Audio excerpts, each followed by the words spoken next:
everyone, I'm Jeremy. Today is day 99 of reading. Today we're reading Harry Potter and the Chamber of Secrets. Let's get started. We're on page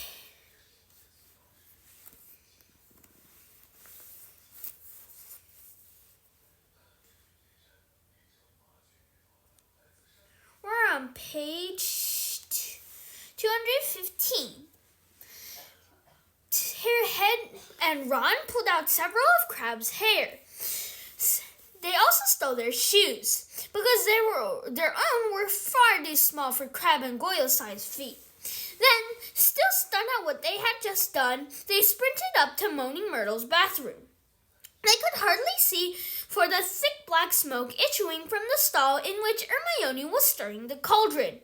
Pulling their robes up over their face, Harry and Ron knocked softly on the door. Hermione? They heard the scrape of the lock, and Hermione emerged, shiny faced and looking anxious. Behind her, they heard the gloop-gloop of bubbling gluttonous potion. 3 glass tumblers stood ready on the toilet seat.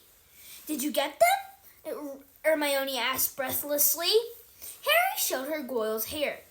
"Good, and I sneaked these spare robes out of the laundry," Hermione said, holding up a small sack. "You'll need bigger sizes once you're Crabbe and Goyle." The 3 of them stared into the cauldron.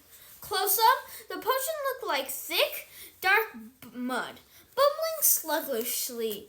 "I'm sure I've done everything right," said Hermione, nervously rereading the splotch page of Most Potent Potions. "It looks like the book says it should. Once we've drunk it, we'll have exactly an hour before we change back into ourselves." "Now what?" Ron whispered. "We separated into 3 glasses and add the hair." Hermione ladled large dollops of the potion into each of the glasses. Then, her hand trembling, she shook Millicent Bulstrode's hair out of its bottle into the first glass. The potion hissed loudly, like a boiling kettle, and frothed madly. A second later, it had turned into a sick sort of yellow.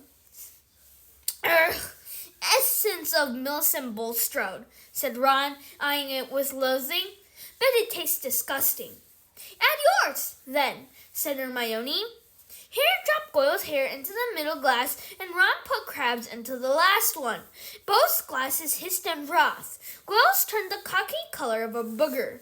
Crabbe's a dark, murky brown. "Hang on," said Harry, as Ron and Hermione reached for their glasses. "We better not all drink them in here. Once we turn into Crabbe and Goyle, we won't fit. And Millicent Bulstrode's no pixie." "Good thinking," said Ron, unlocking the door. "We'll take separate stalls." Careful not to spill a drop of his polyjuice potion, Harry slipped into the middle stall. "Ready?" he called. "Ready," came Ron's and Hermione's voices. 1, 2, 3. Pinching his nose, Harry drank the potion down in 2 large gulps. It tasted like overcooked cabbage. Immediately, his insides started writhing as though he just swallowed live snakes. Doubled up. He wondered whether he was going to be sick. Then a burning sensation spread rapidly from his stomach to the very ends of his fingers and toes. Next, bringing him gasping to all fours, came a horrible melting feeling, as the skin all over his body bubbled like hot wax. And before his eyes, his hands began to grow.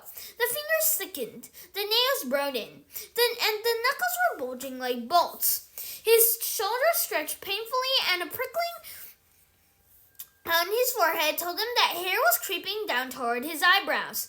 His robes ripped as his chest expanded like a barrel bursting its hoops. His feet were agony in shoes 4 sizes too small.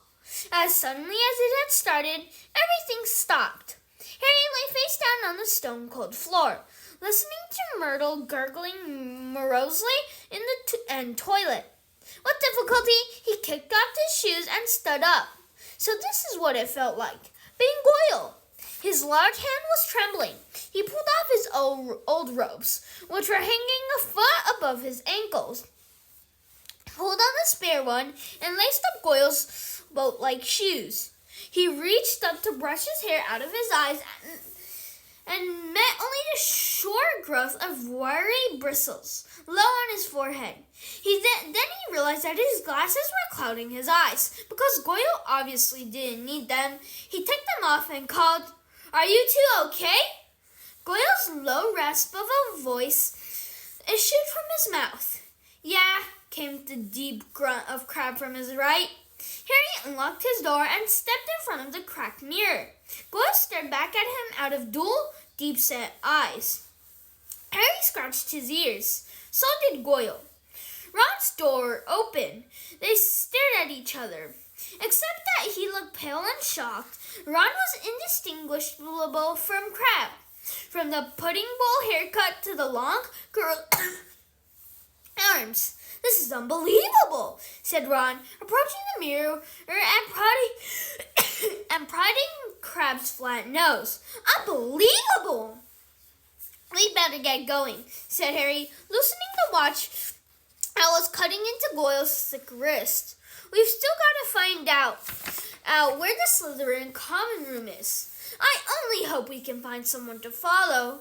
Ron, who had been gazing at Harry, said, "You don't know how bizarre it is to see Goyle thinking." He banged on Hermione's door.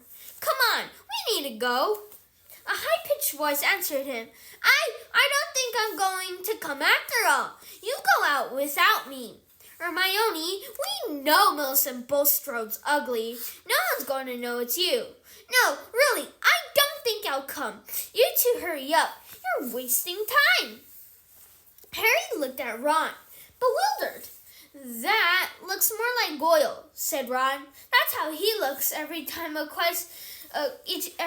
teacher asks him a question." "Hermione, are you okay?" said Harry through the door. "Fine, I'm fine. Go on." Harry looked at his watch. 5 of the precious 60 minutes had already passed. "We'll meet you back here, all right?" he said.